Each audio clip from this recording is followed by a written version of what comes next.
Firstly, one approach is to live in such a way that the likelihood of such a problem arising is minimal. For instance, to live in a way that reduces the probability of encountering debt issues and other similar problems. One should live not based on their usual desires and urgencies. I need this, I need that. We often chase after various things, needing money for them. But we should also live based on what we can actually afford at the moment, what you can handle, what life is bringing to you now, and what you can manage and live through. Often, we pretend to handle things that we're not yet ready for, leading to problems, including financial ones. So, to avoid such problems, it's necessary to reassess how you've lived and what led to your financial troubles to ensure it doesn't happen again. That's the first point. Secondly, if you're already facing such a problem, you should first stay present with what's happening now. Meanwhile, internally, don't give too much attention to thoughts about this problem. Stay here now and identify concrete steps that are immediately available. Why? Because if you dwell in your mind for too long, you start to conjure unrealistic solutions just to stay in an illusion and avoid taking action. For example, when people have a lot of debt, what do they usually do? They spend a lot of time thinking about how to solve it, hoping for a miracle.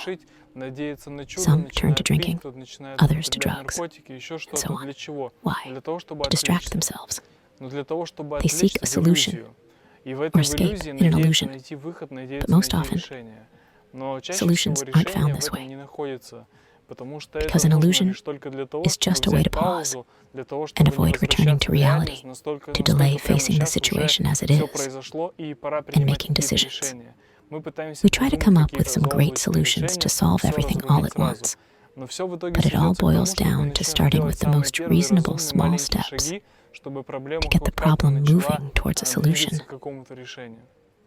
The longer you dwell in your mind like this, the further you push the problem away from the solution you could start working on.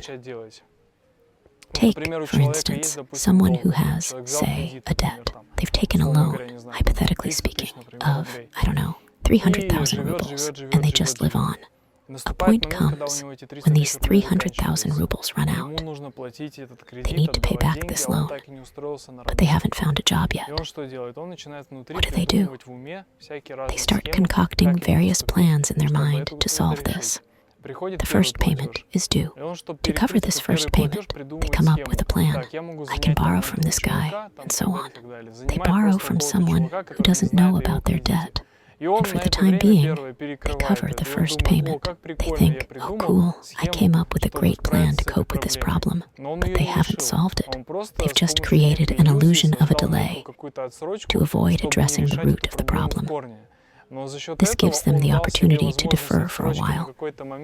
But in reality, here and now, they've made the problem worse because they haven't solved it. Time goes on. They eventually find a bank.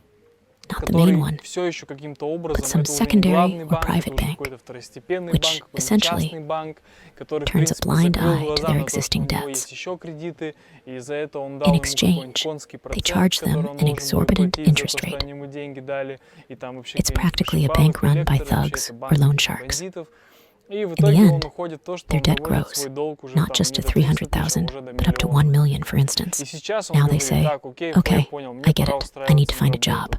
They're told, okay, get a job based on your education and skills. This job is available to you right now. You'll earn 25,000 rubles a month. They say, this job isn't suitable for me. Why?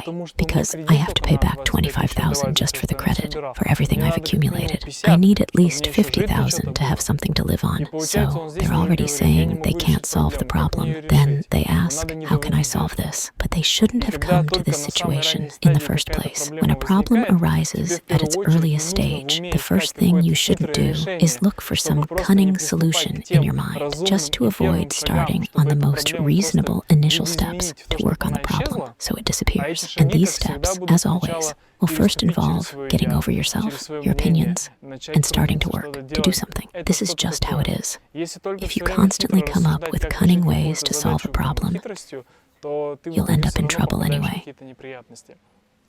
So, most of the time, you just spend a long time thinking, pondering, and coming up with ways to solve everything, thinking it will be resolved someday soon, tomorrow, the day after, just to invent some completely unrealistic methods to avoid taking reasonable steps. Therefore, if you have a problem, spend less time visualizing incredible ways to solve it, and just take the steps that are available now, no matter how difficult they may seem, because they are at least something that will genuinely start moving the problem towards some form of change.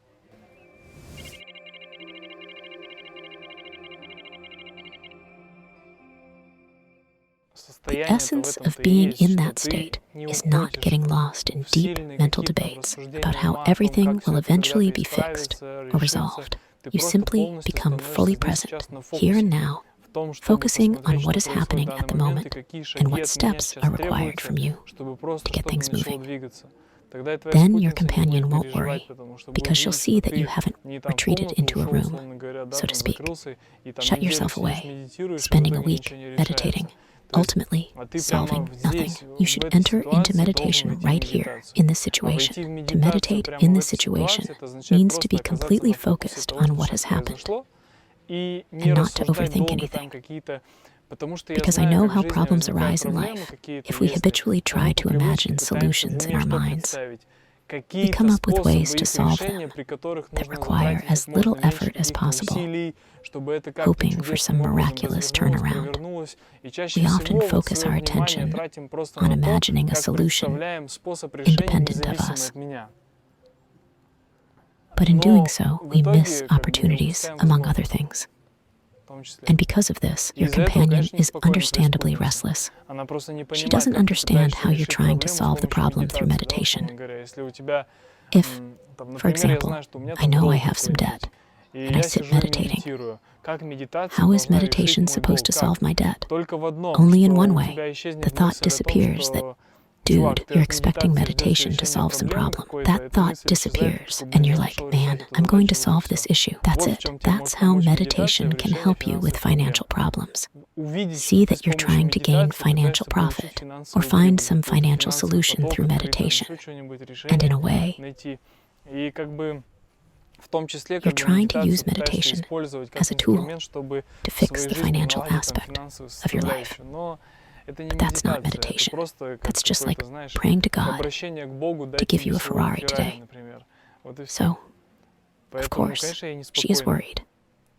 You come out of the room and she says, well, did you think of anything to solve the problem? Today, the interest on our overdue payment accrued. You're like, no, the right channel hasn't opened up in meditation yet. But really, meditation, when solving problems, allows you to discard the idea that something miraculous should happen to solve things, that something should fall out of nowhere for you to become wiser. Free of all these thoughts, you start to be present in the moment, clearly focused on seeing what steps are needed right now without delay. Then things start to get resolved with life. We often linger in the illusion that something should give us something, including that meditation should give us something. But the point is that meditation is perhaps the only phenomenon in life that should not give anything, because meditation only takes away. That's it. It takes away your personality.